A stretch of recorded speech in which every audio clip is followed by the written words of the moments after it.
5 minutes. That is all it takes. Not 5 hours of battle, not 5 days of maneuvering across the Pacific. 5 minutes on a clear morning in June, aboard 4 ships that represent the single greatest concentration of naval air power the world has ever assembled. Right now, at 10:20 in the morning on June 4th, 1942, nobody standing on their decks knows those 5 minutes have already begun. Deck crews move with practiced calm, engines idle in long rows, wingtip to wingtip, propellers ticking over, exhaust shimmering in the morning heat. Officers check watches, check headings, check nothing more urgent than the next routine order in a battle they believe is already going their way. Below decks, ordnance men haul bombs across steel walkways with the same tired efficiency they have shown for 6 months of unbroken victory. In exactly 300 seconds, 3 of these 4 carriers will be unrecognizable, reduced to floating wreckage no engineer could ever restore. So before the clock starts, look closely at what under control actually looks like,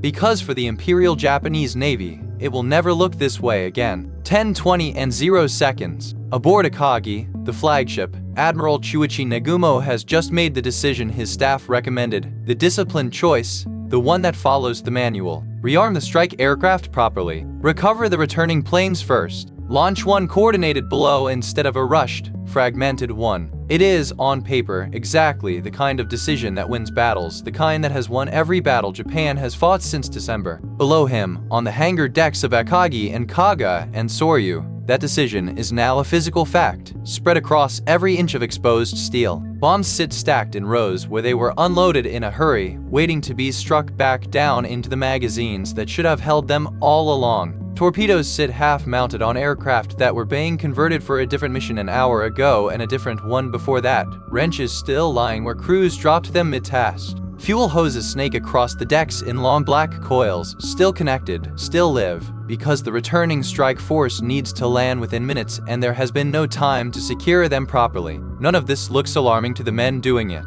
It looks like Tuesday. It looks like routine, executed under pressure, the way it has been executed 100 times before without consequence.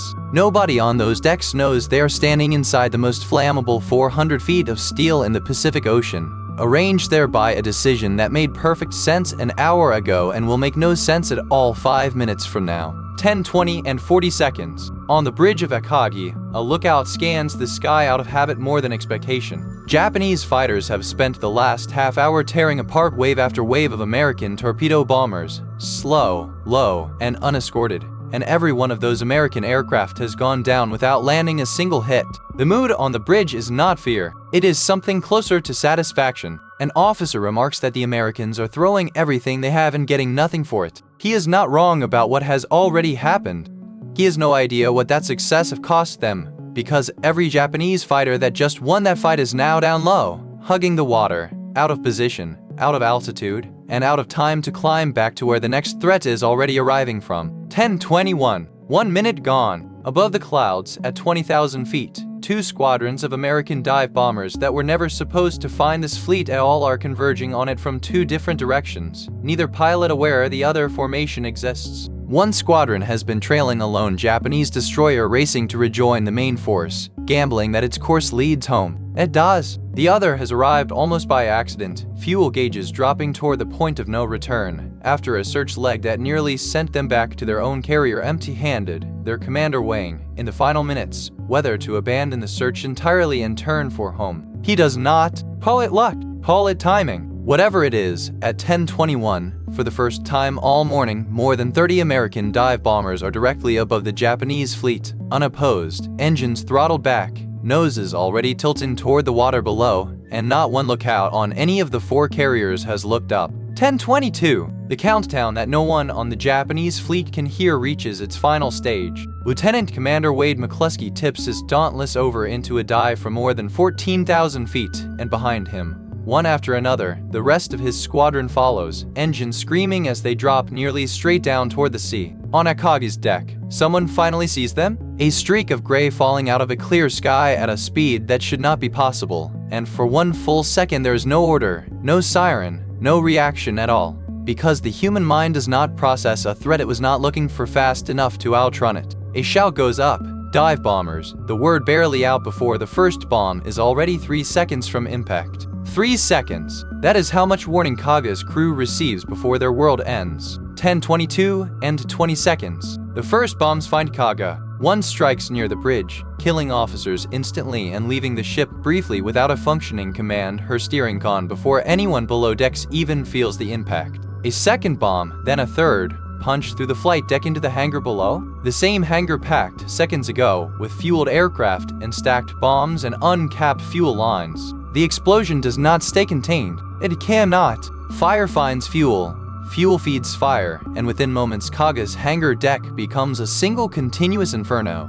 Secondary explosions rippling through her hull as ordnance the crew never had time to strike below begins cooking off on its own, one detonation triggering the next in a chain no fire crew can outrun. Men who survive the initial blast now face a ship trying to kill them from the inside, deck by deck, compartment by compartment, smoke pouring from every hatch and ventilation shaft. Kaga does not sink in these 5 minutes. She does not need to. She is already finished. The sinking is just formality that arrives hours later, when the fires finally reach something that cannot burn twice. 10:22 and 40 seconds. Soryu, several miles away, sees Kaga burning and has perhaps 30 seconds to understand what it means before the same fate arrives on her own deck. 3 bombs strike in rapid succession, and Soryu, smaller, slightly less crowded, but carrying the same stacked bombs and same live fuel lines as her sister ships, catches fire with terrifying speed, flames racing along her flight deck faster than any hose team can chase them. Within minutes, her captain will give the order to abandon ship,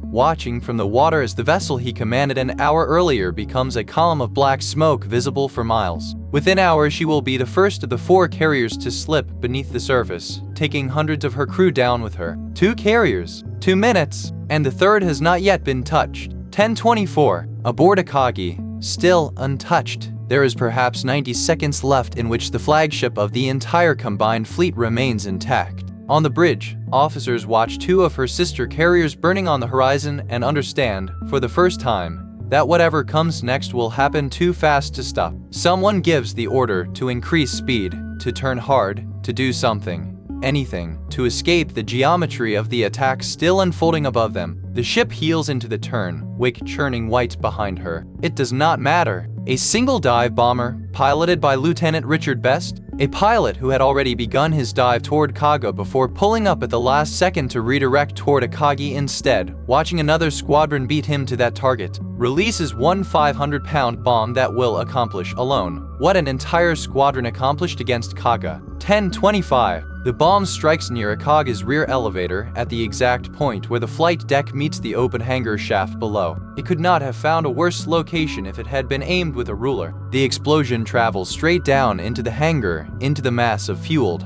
armed aircraft still crowded there from Nagumo's decision 5 minutes earlier, and ignites all of it at once, a shockwave rolling up through the elevator shaft and out across the flight deck in a single violent breath of fire. Nagumo himself is still on the bridge above when the deck beneath him begins to buckle with heat, paint blistering on the bulkheads around him. His staff will spend the next several minutes trying to convince him the flagship cannot be saved, and Nagumo, still processing what has just happened to the most powerful naval force he has ever commanded, resists leaving until the fire makes the decision for him. He will be lowered from his own burning bridge by rope, transferred to a light cruiser far smaller than the ship he is leaving behind, commanding what remains of his fleet from a deck a fraction of Akagi's size. 10:25 and 30 seconds. 5 minutes have now passed since McCluskey's squadron began its dive. In that time, 3 of the 4 carriers that led the attack on Pearl Harbor, Akagi, Kaga, Soryu, are burning uncontrollably. Each one already a loss, no damage control effort will reverse, though it will take hours for 2 of them and most of a day for the third to finally slip beneath the water. Only Hurry remains untouched, several miles distant, spared by nothing more than distance and the direction American dive bombers happen to approach from, a margin of geography no one could have planned for.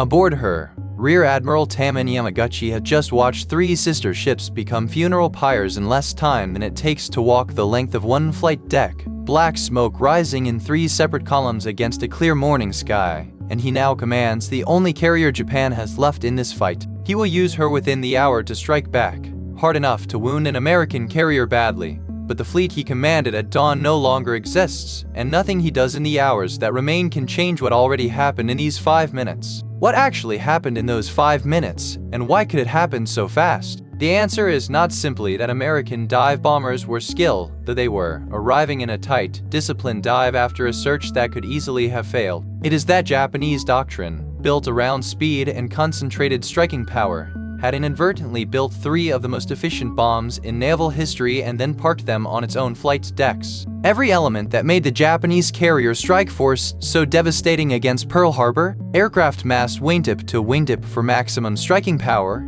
fuel lines run for rapid turnaround between sorties, ordnance staged in the open for the fastest possible rearming, became, in this single window, the mechanism of its own destruction. A dive bomber does not need to sink a carrier by piercing her hull below the waterline the way a torpedo does, patiently letting the sea do the rest of the work over hours. It only needs to reach the hangar deck and let the ship's own fuel and ordnance finish the job for it, turning 6 months of careful planning into a single chain reaction no crew could outrun. 3 bombs did that to Kaga. 3 did it to Soryu. 1 did it to Akagi, a single explosion accomplishing what should have required a squadron. The ships did not lose a battle of firepower, where numbers and armor decide the outcome. They lost a battle of exposure, in the handful of minutes when everything Japan needed to strike again sat waiting on deck instead of buttons safely below where a bomb could not reach it. But the deeper cost of those 5 minutes was never really the steel. 3 fleet carriers can, in theory, be replaced, slower than Japan needs,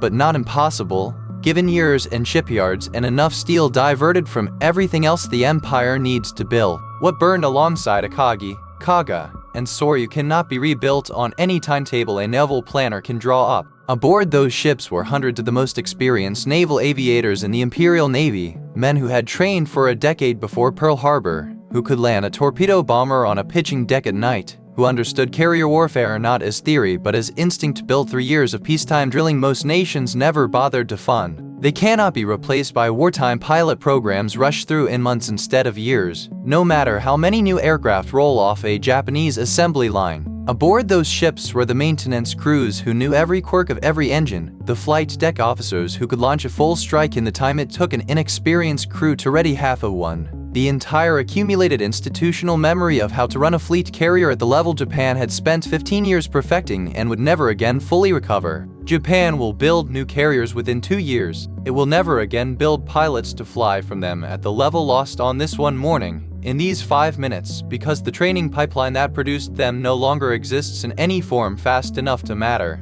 and the war will not wait for Japan to rebuild it. By nightfall, Huryu too will be found and destroyed, and by the next morning every carrier that struck Pearl Harbor 6 months earlier will rest on the floor of the Pacific. But it is these 5 minutes, between 10:20 and 10:25, that historians return to again and again, because everything that follows in the Pacific War, every island fought over for the next 3 years, every American carrier that rolls off the assembly line while Japan's yards fall further behind, traces back to this single, narrow window. Not a war, not even a full day of battle. 5 minutes, in which the deck crews who spent that morning loading bombs in the ordinary rhythm of their duty had no way of knowing they were arranging the exact conditions for their own fleet's destruction. There is a version of history where those 5 minutes go differently, where the scout plane launches on time, where Nagumo commits to 1 strike instead of 2, where McCluskey's fuel runs out 30 seconds sooner and he turns back empty-handed toward a carrier he never finds. In that version, the war in the Pacific looks nothing like the one that actually followed, and historians would be studying a different battle entirely, one where Japan's carriers survived to fight another day on their own terms. But history does not deal in that version. It deals in this one: 4 carriers, 1 clear morning, and a window of exposure so narrow that nobody watching it open had time to see it closing. By the time the smoke cleared enough to count the damage, the empire that built this fleet had already lost the war it could not afford to lose slowly, and it had lost it in less time than it takes to read this sentence aloud on a morning that began, for every man on those decks, like any other.